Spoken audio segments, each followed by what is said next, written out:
our goal is to stop the spread of communism, and we failed. Right? Yeah. So what if we won Berlin? That was last year. This year, the Chinese Civil War did not turn out well for us. Okay. And now Mao Zedong's in charge. Now, moving forward here, the next year, 1948, Berlin, 1949, Chinese Civil War, 1950, we got a problem in Korea. Ugh, right? If you remember, we divided up Korea into two halves. Okay? North Korea, controlled by the communists and backed by Russia, and South Korea, a free and democratic government controlled or backed by the United States. Right? Here's the problem that develops. Out of nowhere, out of seemingly nowhere, the North Korean communist dictator, a guy named Kim Il-sung, he launches an invasion into the South. Oof. A surprise invasion catches everybody completely off guard. Much like some of the punches at the wrestling match caught people off guard yesterday. I'm sorry, it's too easy of a joke to make. Okay? Now, Kim Il-sung orders a surprise invasion. Right? Why does he do it? Why does he seemingly out of nowhere do it? And most historians would suggest that he was put up to it. Who do you think would encourage Kim Il-sung to invade South Korea?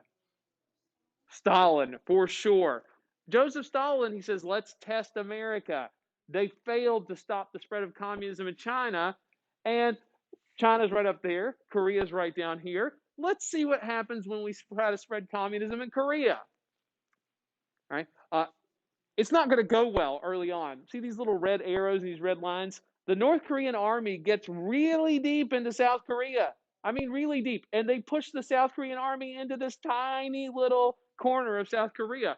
This could be over very quickly. Right? And America has to decide what we're going to do, because sending money isn't going to be enough. What is America going to have to send? Actual soldiers, boots on the ground, as they say. And America says, we have to do this. We got to show we're committed. So America is going to send a detachment of the Marines. Oh, man, that's exciting. Right? What happens when America shows up? Just what you'd think would happen. You know, you guys ever, it's a wrestling theme today. You guys ever watch the professional wrestling? You know what I'm talking about? Tag team wrestling matches are always the most entertaining, because one of them will be getting beat up in the ring, and his buddies over there on the ropes like, come on, tag me in. And then finally, the guy who's getting beat up tags him in, and all of a sudden his partner comes in. It's a flying elbow drop and a kick to the face. Oh, man, that's America. We get tagged in, and we're like, it's time to go to work. That's right. Right? Now, when America gets involved, you see these little blue arrows right here? You can see that America starts with South Korea. We start advancing northward. We start absolutely destroying the North Korean military. Oh, man. The general in charge at the time, this feller, General MacArthur, famous from World War II, known by his aviator sunglasses and that unmistakable corncob pipe. Ooh. And MacArthur had planned several key invasions that had gotten America to push the North Koreans back. Now, here's where things get messy. Just a couple of months into the war, we pushed the North Koreans back across the border at the 38th parallel. Okay? And now America has a decision to make. Remember, our goal is to contain communism. We've done that. And the question is, General MacArthur says, do we keep pursuing them across the border? Because he said our goal is to stop the spread of communism. All right? And Harry Truman, the president, says, what should we do? Should we pursue them, or should we just let it go? And MacArthur says, look, we got a chance to teach the communists a lesson. Let's finish the job. Let's reunite Korea and make it one democratic nation. And Harry Truman says, let's do it. Because that's what America does. And when we make that decision early on, it looks really good. Look at the little blue arrows that follow where the military goes. It's advancing northward. It looks like we might actually do it.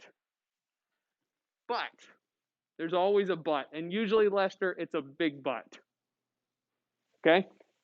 The closer we get to the north, remember, what nation is north of North Korea? No, China. All right. And China says this makes us nervous, the Americans this close to our border. We're thinking of jumping in the fray here. Right? And MacArthur's like, big deal if the Chinese show up. They're not going to make that much difference. And it turns out they actually do. Question, comment?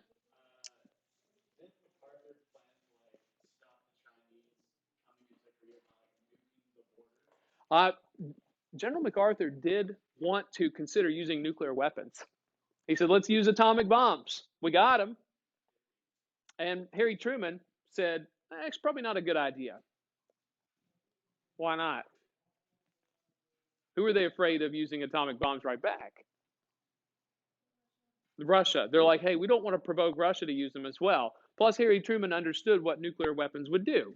All right. So instead, they just keep using the military. And look, when the Chinese jump in, now you've got South Korea and America and North Korea and China. And when China jumps in, it makes a difference. It makes a huge difference. And here's what you get after this. You get 3 years of fighting from 1950 all the way to 1953, 3 years of fighting between North and South Korea and the people helping. And after 3 years, they finally agreed to a ceasefire. Okay?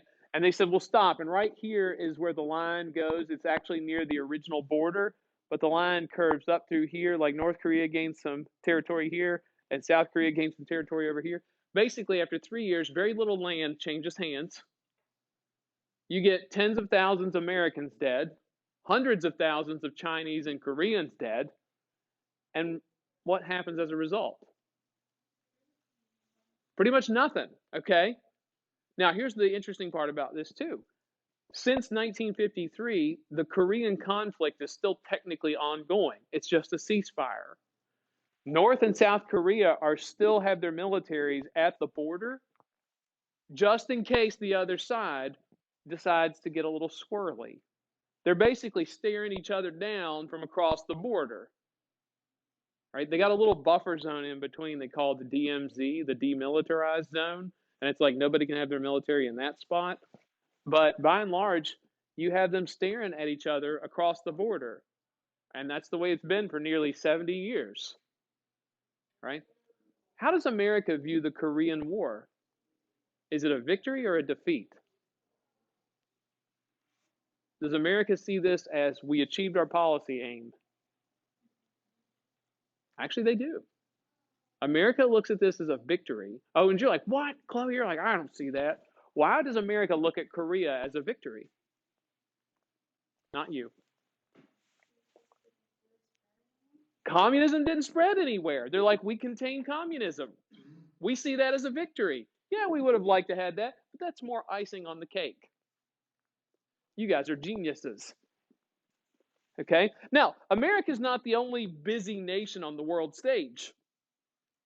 Okay? Great Britain and France are going to have some issues after World War II is over. And the major issues is, remember, they had all these colonies worldwide. Okay? They've got all these colonies. But these colonies are going to start to try to break free. Oof. Hey, Chloe, why would these colonies of Great Britain and France pick now as the time to try to break free? You're on the right track. What do we know about Great Britain and France after World War II? They were damaged quite a bit. They're weak. And colonies of these countries see this as an opportunity to get their independence and to get their freedom. Okay? The first one we'll talk about looking for their independence, India. India, the subcontinent here. All this area that you see on this map, the orange, even the gray and the green here, used to be India under the control of Great Britain. All right? And the man leading the movement for independence in India is this wonderful little fellow, Gandhi. Anybody ever heard of Gandhi before? You're going to read a lot more about him here in a hot second. Okay? Let me tell you a little bit about Gandhi, though. He got some education. He went to London and studied law. Even though he was from India, he did go to London and study law. He spent time studying multiple religions. He read the Bible, the Quran, and Hindu texts. And he wanted to see Great Britain kicked out of India more than probably anything else in his life. Right? And we're going to take a look at some of his positions right now.